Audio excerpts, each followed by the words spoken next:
معاشرہ بے سکون ہے، بے قرار ہے۔ مجھے کچھ لوگ کہتے ہیں جی میں آج کل بڑا بور ہو رہا ہوں، تو میں کہتا ہوں یار ہمیں تو ٹائم ہی نہیں ملا آج تک بور ہونے کا، نہیں وقت ہی نہیں اتنا میسر آیا، کون سا ٹائم نکالے جس میں بندہ بور ہو۔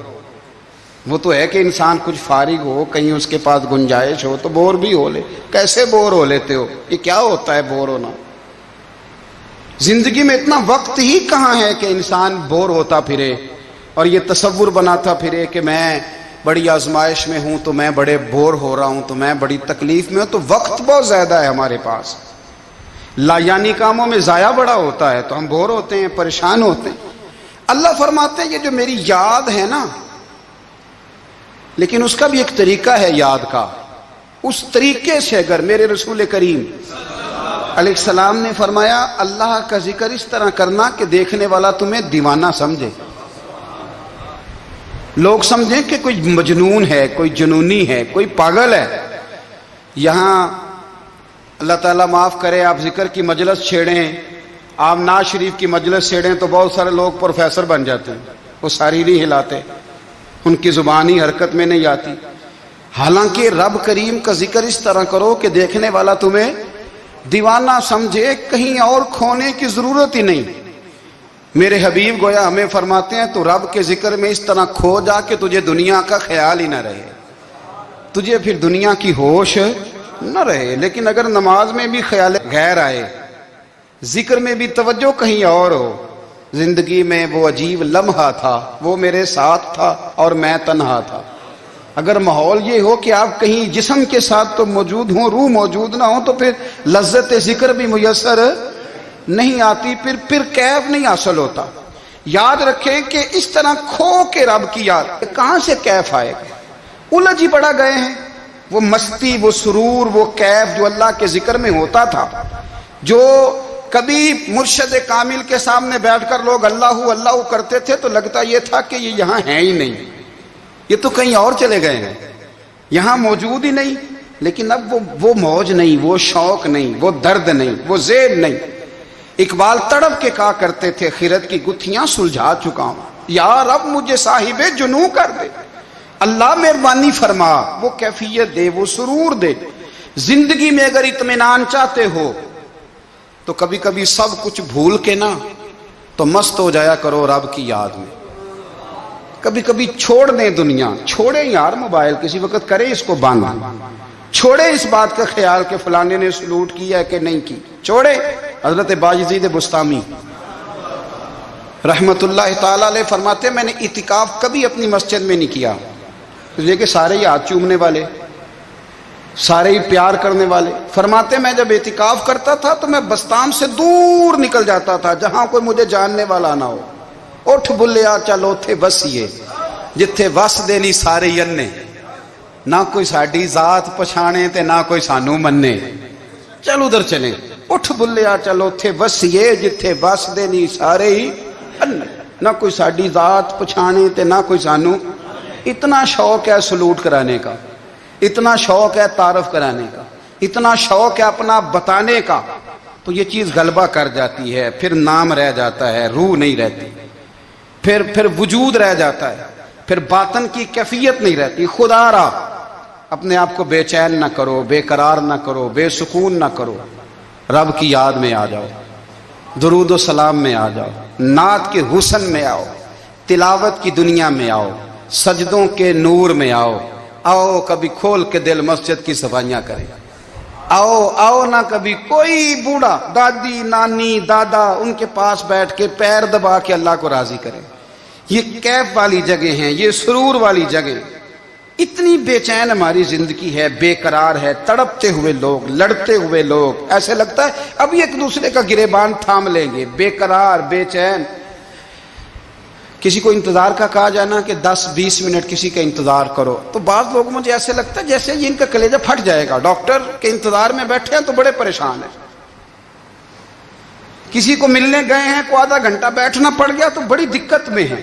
اپنے آپ کو سکون دیں۔ آپ یقین کریں بڑا مزہ آتا ہے، کبھی کسی کا انتظار کرنا پڑے تو 2-4 تسبیح درود شریف پڑھی جاتی ہے، یعنی ذوق بن جاتا ہے کہ چلو اللہ نے موقع دیا ہے، کوئی سرکار کو یاد کر لیں، تنہائی مل گئی۔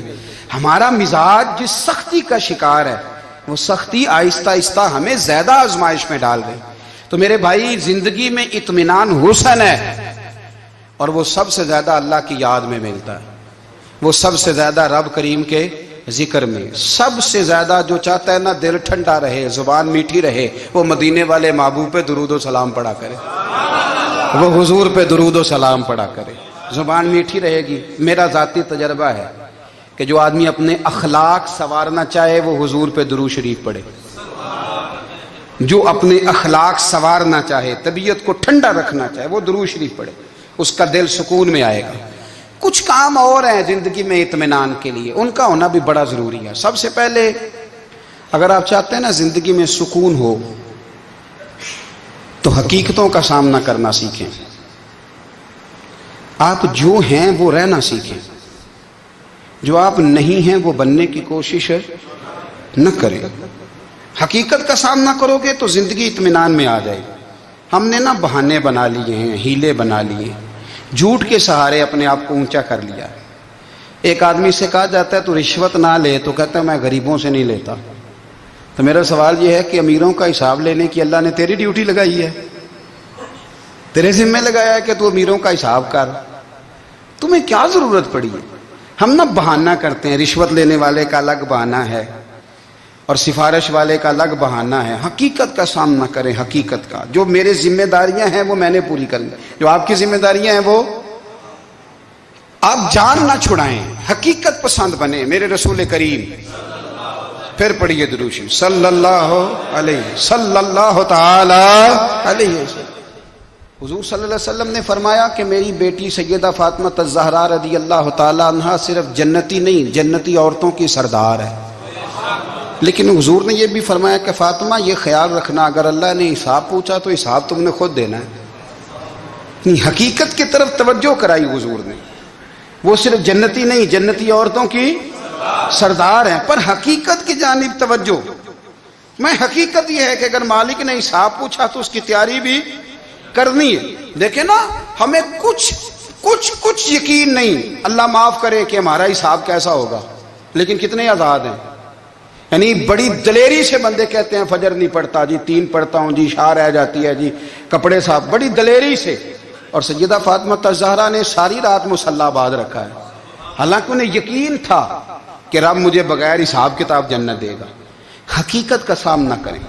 جو حقوق آپ کے ہیں وہ آپ نے ادا کرنے ہیں، جو ذمہ داریاں ہیں وہ ذمہ داریاں ہیں. دیکھیں نا حضرت موسیٰ کلیم اللہ علیہ السلام کے پاس اسرائیل روح نکالنے آئے تو حضرت موسیٰ نے تھپڑ مارا، آنکھ نکال دی، واپس گئے. اللہ انہوں نے تو جلال فرمایا ہے، کہا موسیٰ علیہ السلام سے کہیے بیل کی پشت پر ہاتھ رکھیں، جتنے بال ان کے دستے مبارک کے نیچے آئیں گے اتنے 1000 سال ان کی عمر بڑھا دی جائے گی. یعنی میرے کان میں کوئی بتا دے کہ جناب 60 سال بڑھ گئی، یا آپ کے کان میں کوئی کہہ دے تو خوشی ہوتی ہے کہ نہیں؟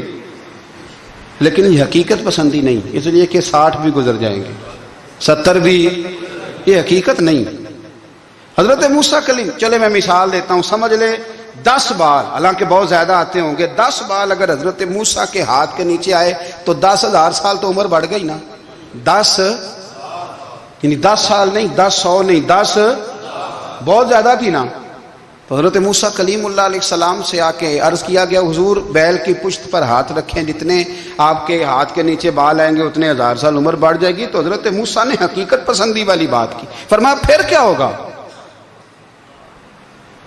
10,000 سال کے بعد پھر کیا ہوگا؟ کہا حضور جانا تو پھر بھی ہے. فرمایا پھر ابھی چلتے ہیں. اگر جانا ہے نا، جانا ہے تو پھر، اگر جانا ہے تو پھر ابھی. اور سجنوں اگر نماز پڑھنی ہے تو ابھی کیوں نہیں؟ اگر داڑھی رکھنی ہے تو پھر رمضان کا انتظار کیوں کریں؟ ابھی کیوں نہیں؟ اگر سچ بولنا ہے تو پھر، اگر رزق حلال کھانا ہے تو پھر انتظار کاہے کا؟ حقیقت ہوتی ہے، بہانہ ہوتا ہے. حقیقت چھپ نہیں سکتی بناوٹ کے اصولوں سے، کیونکہ خوشبو آ نہیں سکتی کبھی کاغذ کے پھولوں سے. یہ بات یاد رکھیں. اگر جانا ہے تو حضرت کلیم فرمانے لگے پھر 10,000 سال کے بعد بھی جانا ہے تو آج بھی. ہمیں بے قراری زندگی میں اس لیے کہ ہم حقیقت پسند نہیں، ہم بہانوں میں، ہم ہواؤں میں جیتے ہیں، ہواؤں میں. خیالات میں زندگی گزارتے ہیں، بڑا ٹائم پڑا ہے، مثلاً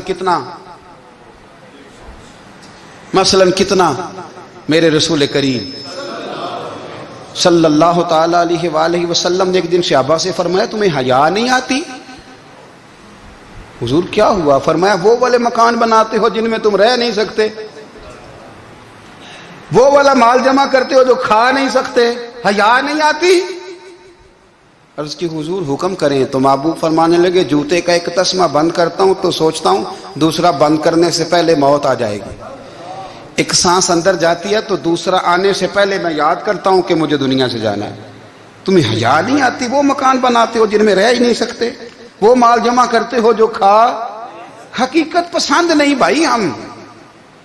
بہت سارے لوگ ہیں بڑی باتیں سناتے ہیں، بڑی، میں کہتا ہوں اصل میں نا زیادہ باتیں سنا کے نا بیچارہ اپنے آپ کو مطمئن کرنا چاہتا ہے، اصل بات یہ ہے کہ اندر سے نا ہلا ہوا ہے، کچھ بھی نہیں، بڑا زیادہ ہنستا ہے اور مجھے لگتا ہے کہ کوئی گہرا زخم چھپا رہا ہے۔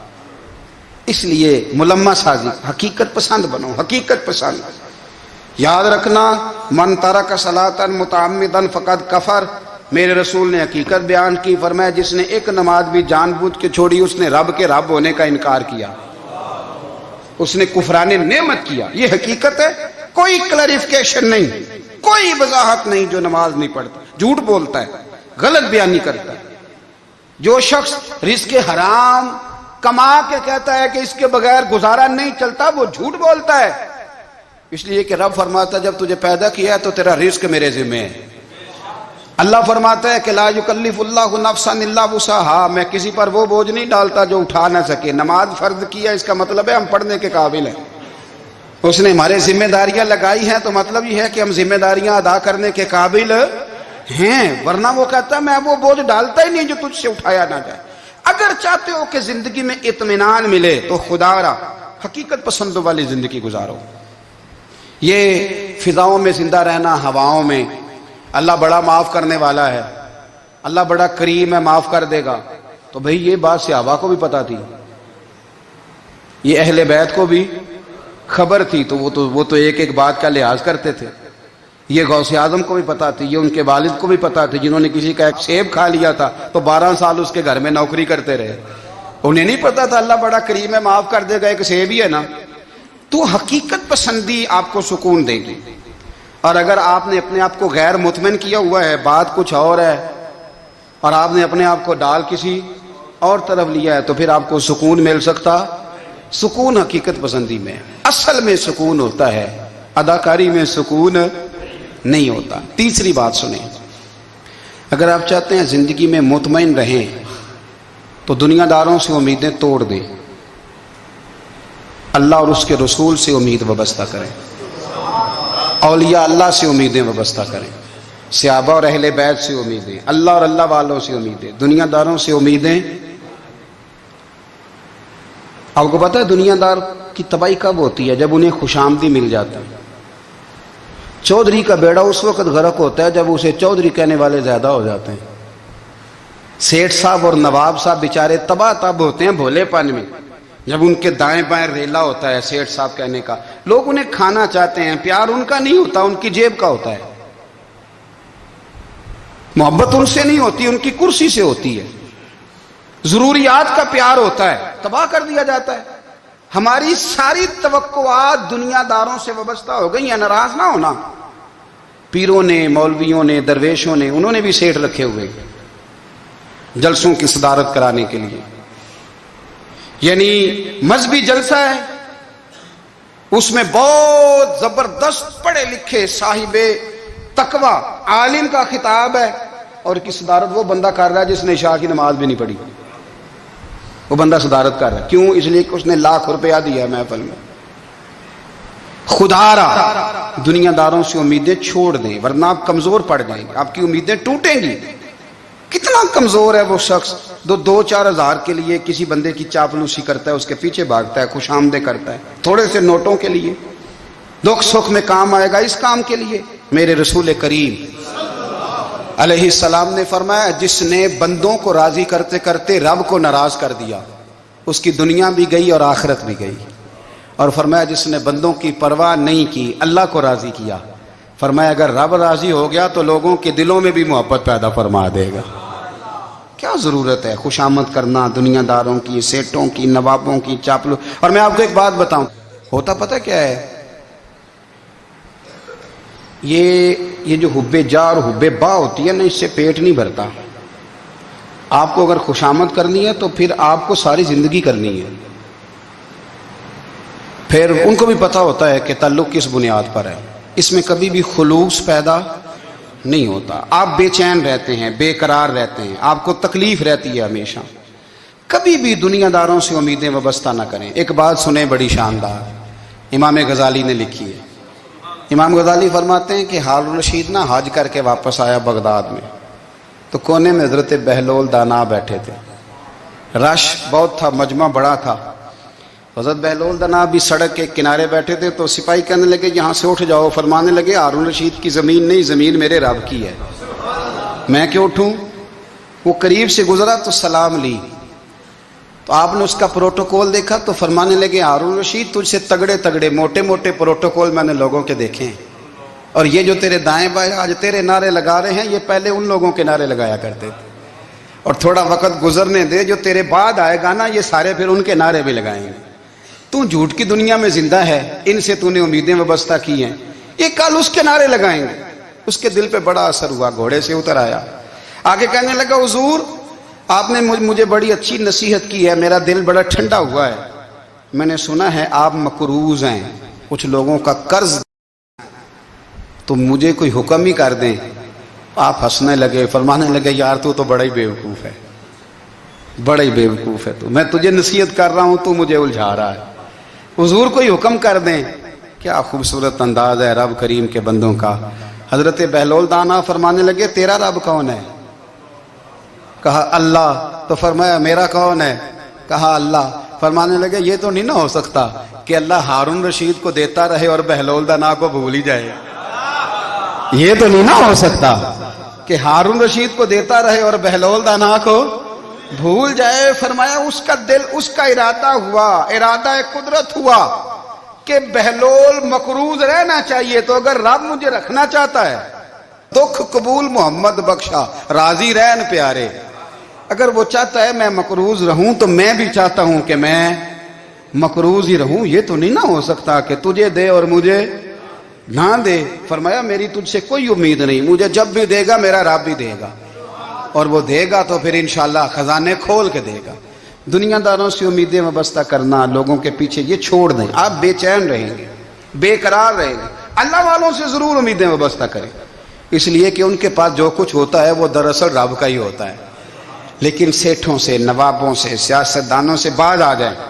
ہماری بڑی امیدیں وابستہ ہیں۔ میں اکثر کہتا ہوں جتنے پھیرے نوکری کے لیے دنیا دار کے دروازے پہ لگائے ہیں نا، اس سے کم دفعہ مسجد میں نفل پڑے ہوتے تو رب اتنی بڑی مہربانی فرما دیتا۔ تیسری بات یہ یاد رکھیں، اگر سکون لینا چاہتے ہیں نا، اگر سکون لینا چاہتے ہو نا، تو لوگوں کو ڈسکس کرنا بند کر دو۔ کس کو اللہ نے کتنے پیسے دیے ہیں وہ جانے اور اللہ جانے، کس کو اللہ نے کتنی گاڑیاں دی ہیں وہ جانے، اور لوگوں کو ڈسکس کرنا جی۔ یعنی میں ایک جگہ بیٹھا تھا تو ایک صاحب گاڑی والا گزرا، گاڑی میں بیٹھ کے، اس کا پڑوسی تھا، کہندے تھا منہ ہے کار والا، میں کہ وہ تے ہے تاں ہی بیٹھا ہے، تے ہن میں کہ سمجھانا سی نا انہوں، میں کہ توں تے میں حساب لائیے بھی ساڈے کول کوئی نہیں، وہ تے ہے، لیکن نا اللہ نے اسے دی ہے نا، تو اللہ نے چاہا نا وہ کار میں بیٹھے، تو جس نے پھٹے پہ بیٹھ کے یہ تبصرہ کیا کہ منہ ہے کار والا، میں کہ وہ تے ہے تاں کار ہے۔ اب مجھے اور تجھے اندازہ لگانا چاہیے کہ ہم کیا یہ بحث ہے، یعنی اللہ کو چاہیے تھا معاذ اللہ کے پہلے تجھ سے پوچھتا کہ اسے کار دینی ہے کہ نہیں، کیا مطلب فضول بحث ہے۔ وہ چیز ہمیں اتنا تنگ کرتی ہے، اتنی تکلیف دیتی ہے کہ آپ یقین کریں سارا دن اسی کو ڈسکس کرتے ہیں، سارا دن۔ اس کے پاس گاڑی ہے، اس کے پاس کار ہے، فلانے کا پیسہ 1 نمبر ہے، فلانے کا 2 نمبر ہے، فلانے کا 6 نمبر ہے، اصل بات کے اندر حسد ہے، اس کو نکالو۔ ایک بات کہنے لگا ہوں، اسے یاد رکھنا، میرے اعلیٰ حضرت رحمۃ اللہ علیہ فرمایا کرتے، حسد کرنے والا بندوں پر اعتراض نہیں کرتا، اللہ پر اعتراض کرتا۔ وہ کہتا ہے اللہ اسے کیوں دیا ہے، اتنا کیوں دیا ہے، معاذ اللہ وہ اللہ کی تقسیم پر اعتراض کرے. حسد کرتے ہو بے چین رہو گے، حسد آپ کے دل کو تڑپا کے رکھ دے گا. چھوڑے، اللہ بڑا کریم ہے، جس کو جہاں چاہتا ہے وہاں بٹھا دیتا ہے. آپ قطعاً اس بحث میں نہ پڑیں کہ اللہ نے کس کو کتنا دیا ہے، کب دیا ہے، کیوں دیا ہے، وہ بڑا بے نیاز ہے. حسد آپ کو تباہ کرے گا. دنیا میں پہلا گناہ جو ہوا تھا وہ حسد تھا. ابلیس نے حضرت آدم سے حسد کیا، کہنے لگا میں بہتر ہوں، سرداری اس کو مل رہی ہے، یہ تو اللہ کو پتہ ہے نا کس کو دینی ہے. اور دنیا میں پہلا قتل حسد کی وجہ سے ہوا. حابیل قابیل کے درمیان حسد کا معاملہ تھا. خاتون کا نکاح اس سے کیوں ہو رہا ہے، مجھ سے ہونا چاہیے. حسد تباہی کرتا. آپ یقین کریں، یعنی دکاندار کے سامنے دوسری دکان پڑتی ہے اور پریشان ہو جاتا ہے. وہ کہتا ہے میرا کیا بنے گا، لا حول ولا قوت الا باللہ العلی العظیم. یعنی تیرا کیا خیال ہے کہ تیرے حصے کی روٹی وہ کھا جائے گا؟ اتنا چھوٹا دل. یعنی تیرا موقف یہ ہے کہ تیرے حصے کا نصیب اس تک چلا جائے گا، یہ تیری خواہش ہے. ایک دوسرے کی کمزوریاں بیان کرنا، اس کا تو مال ہی ناقص ہے جی، اس کے تو پاس ہی کچھ نہیں. یہ تو کمزور لوگوں کا طریقہ ہے. میرے رسول کریم علیہ الصلوۃ والسلام گزر رہے تھے، پت جھڑ کا موسم تھا، خزاں کا موسم تھا، درختوں کے پتے جھڑ رہے تھے. صحابہ کو ساتھ لے کے حضور گزرے اور ایک درخت کی ٹہنی کو پکڑ کے حضور نے ہلایا. صحابہ فرماتے ہیں کہ چھم چھم اس کے پتے گرے، زمین پر ڈھیر لگ گیا. حضور نے فرمایا دیکھا تم نے کیا ہوا؟ حضور ہاں. فرمایا کتنی تیزی سے پتے جھڑے ہیں، صرف تنا رہ گیا ہے اور خالی ٹہنیاں رہ گئی ہیں، کوئی حسن بچا ہے؟ حضور نہیں. تو نبی کریم فرمانے لگے جو حسد کرتا ہے نا اس کی نیکیاں بھی اسی طرح جھڑ جاتی ہیں، اسی طرح. اور ایک جگہ حضور فرمانے لگے جس طرح راکھ لکڑی کو آگ کھا جاتی ہے، جس طرح لکڑی کو آگ، جب آگ کھا جائے تو پھر لکڑی کو لکڑی نہیں کہا جاتا، راکھ کہا جاتا ہے، کوئلہ کہا جاتا ہے. اس کی اصل باقی یعنی اسے کھائی جاتی ہے. تو حضور علیہ الصلوۃ والسلام فرمانے لگے جس طرح آگ لکڑی کو کھا جاتی ہے، فرمایا اسی طرح حسد نیکیوں کو کھا جاتا ہے، نیکیاں رہتی نہیں. حسد کرنے والے کے پاس نیکیاں یعنی ان کی اصل شکل موجود، کبھی بھی حسد نہیں کریں. اللہ کی تقسیم ہے، جس کو چاہے جب چاہے جتنا چاہے عطا کرے. اور چوتھی بات میرے بھائی، کبھی بھی بغض نہ پیدا کریں. بغض والے لوگ بے سکون رہتے ہیں. بہت ساری کمزوریاں ہمارے اندر ہوتی ہیں نا، پھر اللہ ہماری روزی تو نہیں نہ بند فرماتا. یہ تو نہیں کہتا کہ زمین سے نکل جاؤ. اگر یہی والا معاملہ ہو جو ہمارا ہے کہ فو شادی پہ اس نے میرے ساتھ برا سلوک کیا تھا، اب ساری زندگی بغض رکھنا ہے. اگر یہی معاملہ فرشتے اللہ کی بارگاہ میں کہیں کہ یا اللہ اس نے فلانے دن شراب پی تھی، اب اس کو زمین میں نہیں رہنے دینا، نظام زندگی چلے گا. تو اگر اللہ ہمیں معاف کرتا ہے تو ہم بندوں کو معاف کیوں نہیں کرتے؟ آپ یقین کریں اتنی لمبی عداوتیں، اتنا لمبا حسد، اتنا لمبا بغض، اتنا لمبا. حدیث میں نے پڑھی میں حیران رہ گیا. میرے نبی کریم علیہ الصلوۃ والسلام نے فرمایا اپنی بیوی سے کبھی بغض نہ رکھنا. اگر اس کی ایک بات ناپسند ہو تو اسے چھوڑ کے وہ بات دیکھو جو تمہیں پسند ہے. میں اس حدیث کو پڑھ کے سوچنے لگا کہ کیا بیوی کا بھی بغض رکھتے ہیں لوگ؟ اب حضور نے کہا ہے تو اس کا مطلب ہے لوگ بیوی کا بغض بھی رکھتے ہیں. اب اس پر استدلال کر کے مجھے کہنا پڑے گا کہ سسرال والوں کا بغض بھی رکھتے ہیں. کہنا پڑے گا کہ بھائی کے سسرال والوں سے بھی بغض رکھتے. اس حدیث کی روشنی میں سمجھا کہ لوگ بھابھی کا بغض بھی بغض رکھتے ہیں. بغض، ورنہ عادتیں تو ہماری بھی کئی بری ہوتی ہیں.